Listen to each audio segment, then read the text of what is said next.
Doctor साहब ये फरमाइएगा sir, ये जो घर गिराने वाला ये क्या इशू, आपने एक नया इशू खड़ा कर दिया, पहले खत्म नहीं हुआ, मुके नहीं है। ये सब बात यह है कि जब मुल्क की आला तरीन अदालतें हुकूमत को ये कहने पर मजबूर हो जाएं कि आप एहतसाब के नाम के ऊपर सियासी इंतकाम ले रहे हैं, तो उसके बाद बात खत्म हो जाती है। आप एक इल्ज़ाम लगाते हैं, उससे कुछ नहीं निकलता, दूसरा लगाते हैं, कुछ नहीं निकलता, तीसरा लगाते हैं, कुछ नहीं निकलता। आप जो ट्रांजेक्शन साल पहले हो चुकी है, 30 साल पहले, 25 साल पहले, आप तमाम सरकारी अफसरान को दबाव में लाया गया, उनसे कहा रिकॉर्ड लेके आए, रिकॉर्ड तब्दील करें, नहीं हो सका। तो आपका क्या ख्याल है, गवर्नमेंट क्यों करना चाहती थी? देखिए चौधरी साहब, जब एक तो हमने मजहब की बात की कि मजहब को सियासत के लिए इस्तेमाल ना करें, दूसरी बात यह है कि सियासी इख्तलाफात को जो सियासी जमातों के अंदर होता है, कभी एक गवर्नमेंट में है, दूसरी अपोजिशन में है, फिर वो गवर्नमेंट में आती है, गवर्नमेंट वाली अपोजिशन में चली जाती है, ये एक विशेष सर्कल है, चलता रहता है। सियासी जो इख्तलाफात होते हैं इन्हें जाती दुश्मनी में नहीं बदलना चाहिए। ये कल्चर पाकिस्तान में अनफॉर्चुनेटली पैदा हो रहा है, सोशल मीडिया पे पैदा हो चुका है, और बाज वज़रा जो हैं उनकी भी अगर आप ज़बान देखें तो आपको लगेगा कि जैसे कुछ जाती दुश्मनी की हद तक चले जाते हैं। तो लिहाजा सियासी इख्तलाफ को सियासी इख्तलाफ की हद तक ही रहना चाहिए। ठीक हो, ये जो एक दूसरे को देखना, उनके जाती इख्तलाफ, हाँ किसी ने गलत किया है जरूर पकड़े। ये तो हम पहले दिन से कह रहे हैं, करप्शन की है, कोई नाजायज चीज किसी की जब्त की है, हड़प की है, जरूर पकड़ो।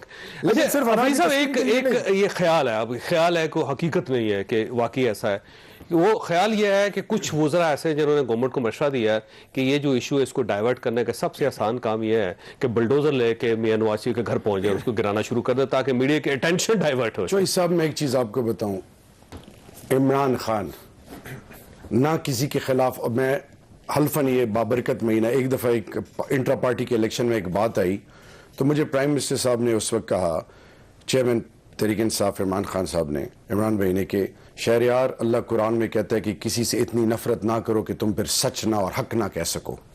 मैं आपको हल्फन कहता हूं कि जितना मेरा खान साहब से ताल्लुक रहा है वो किसी के साथ ज्यादतियात या बदनीयत ही नहीं रखते। मैं आज कैसे मान लूं कि एक बंदे ने मेरे मुल्क को लूटा हो, आम आदमियों का माल खाया हो, यतीमों नादारों मिस्कीनों का, आम आदमी की जिंदगी तबाह है, और मैं आज कहूं कि ज्यादतियात, भाई वो मेरा कौम का दुश्मन है, खुदकश बमबार 100-200 को टारगेट करता है। वो आदमी जो मुल्क और कौम का माल लूटता है और जो मुल्क को इस नैज पे पहुंचाता है, देखिए जी, there is a very 127 canal का ख्याल, आपका क्या ख्याल है? लेकिन एक बात मुझे बड़ी, आप चुप, मैं डिस्कशन की बात कह रहा हूं। एक उन्होंने बड़ी खूबसूरत बात की अभी पहली गुफ्तगू में कि मेरी सोच, पीटीआई की सोच, इमरान खान की सोच ये है, शेख रशीद साहब की सोच और है। वो दूसरी पार्टी जो इनकी देखें मजमूई सोच से बिल्कुल मुख्तलिफ है। कुछ लोग जो बाद में पीटीआई ज्वाइन किए मेरे बाद, जो पीपल्स पार्टी नून कहीं से भी आए, वो हैरान होते हैं जब पार्टी के अंदर डिबेट हो, वो कहते हैं कि हम जिस माहौल से आए हैं यहां पे प्राइम मिनिस्टर को हर कोई हर बात कर देता है। मैं अगेन ही हल्फ से कहता हूं, हल्फन कहता हूं। अब आती है बात, रायविंड में नैब के स्पोक्स पर्सन कहते हैं 440 कैनाल, 180 एकड़। मरियम साहिबा ने कहा था मुल्क से बाहर अंदर तो मेरी कोई इजाजत नहीं, सारी मरियम के नाम पे ट्रांसफर हुई।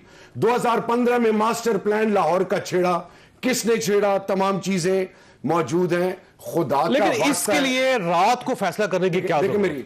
मेरी बात, आप प्रॉपर एक फैसला करें, पंजाब में अनाउंस करें, एनक्रोचमेंट ड्राइव, फिर आप एनक्रोचमेंट के लिए सारे आलात लेकर जाएं। रात को कर रहे हैं क्या साहब? बैरिया इनक्लेव, कश्मीर हाईवे, कराची, और मैं इसमें सिंध हुकूमत को भी, और आपने स्टार्ट किया। ठीक है, हमने 33,000 कनाल सिर्फ एक मोजे से निकाली, 33,000 बैरिया इनक्लेव।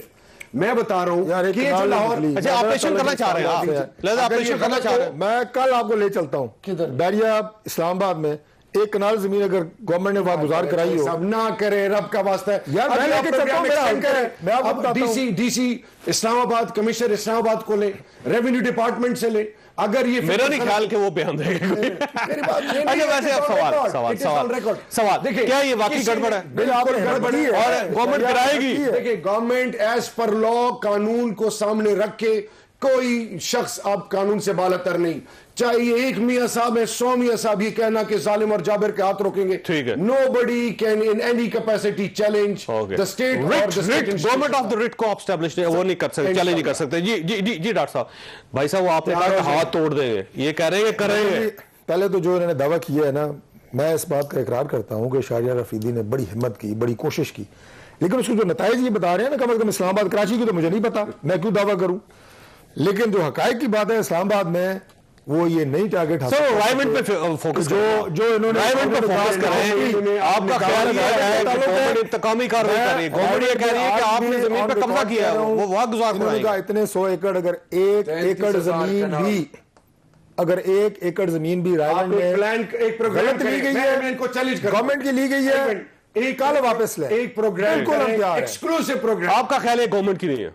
मैं कह रहा हूं जी कि अगर एक कनाल भी ली है ना, ग्रीन बेल्ट जरूर वापस ले और लेनी चाहिए, लेकिन आप इस पे है ना, सरकारी अफसरान भी रायगंज की जमीन के ऊपर आपको रिकॉर्ड आपकी मर्जी के मुताबिक तब्दील करके नहीं दे सके। उन्होंने कह दिया जी इसमें कोई गलत चीज नहीं है। ठीक हो गया नाज भाई साहब। अब आपकी अच्छा ये फरमाइए, ये जो इशू है, ये एक नई कंट्रोवर्सी है, इसको कौन सॉल्व कोई करेगा? गलत चीज नहीं है। देखिए, मैं समझती हूँ कि अब माह रमज़ान है और माह रमज़ान में इस दफ़ा जिस तरह हम लोगों की परेशानी और मुश्किलात महंगाई के सबब, बढ़ती हुई महंगाई के सबब लोगों को परेशान हाल देख रहे हैं, वो परेशानी हमसे देखी नहीं जा रही। और ये हकाइक हैं, ये नहीं कि मैं कोई अपोजिशन में हूँ तो मैं कोई सियासी पॉइंट स्कोरिंग करना चाह रही हूँ, ये ग्राउंड रियलिटीज़ हैं।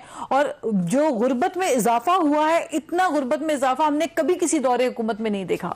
हुकूमत को अपनी तरजीहात दुरुस्त करनी पड़ेंगी।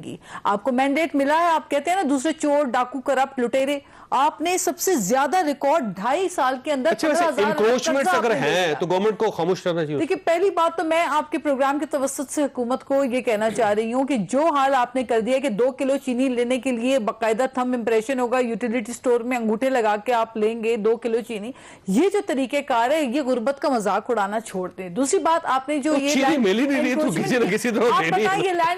तो वही तो कहा, आपको स्टेट ना, आपको सड़कों पे हुकूमत नजर आ रही है, ना आपको अवाम की रिलीफ देने के लिए हुकूमत नजर आ रही है। अगर नजर आ रही है तो सिर्फ अगर आप अपनी जमीन रेगुलराइज के बाद अगर ये गवर्नमेंट वैसे रेगुलराइज करा दें, टीएलपी को रोकने के लिए गवर्नमेंट नजर नहीं आती आपको? जावेद चौधरी साहब इंक्रोचमेंट रोकने के लिए आ जाए, जावेद चौधरी साहब इंक्रोचमेंट हो, माफियाज हो, शुगर माफिया हो, व्हीट माफिया हो, करप्ट एलिमेंट हो, रूल ऑफ लॉ हो, एक चीज तहरीक इंसाफ की बुनियाद है इंसाफ। अगर मेरा प्राइम मिनिस्टर वो जो कमिटमेंट और मदीना की रियासत डॉक्टर साहब, उस पे आपको इंक्रोच करने की क्या जरूरत थी? डॉक्टर साहब वैसे डॉक्टर साहब इंक्रोच करने की क्या जरूरत थी? चंद सेकंड मैं सिर्फ एक बात कहूंगा कि मेरे भाई ने हर गुफ्तगू से पहले कहा मेरा प्राइम मिनिस्टर, तो वो तहरीक इंसाफ का प्राइम मिनिस्टर हो सकता है। अल्लाह ताला तौफीक दे कि 22 करोड़ अवाम का प्राइम मिनिस्टर बने, उनके बारे में सोचे। नाज बलोच साहबा ने जो माह रमजान में आम आदमी की तकलीफ का जिक्र किया, अल्लाह करे उनको अल्लाह ताला हिदायत दे कि वो लोगों की तकलीफ का सोचें। खुदा की कसम, आज अफ्तारी करने से पहले हमें अफ्तारी कितने लोगों को नसीब है? गुफ्तगू सुनी, ये सोचे आप, कब एहसास हो रहा है जब अल्लाह ताला हर किस्म की मुसीबत से महफूज रखे। अल्लाह हाफिज।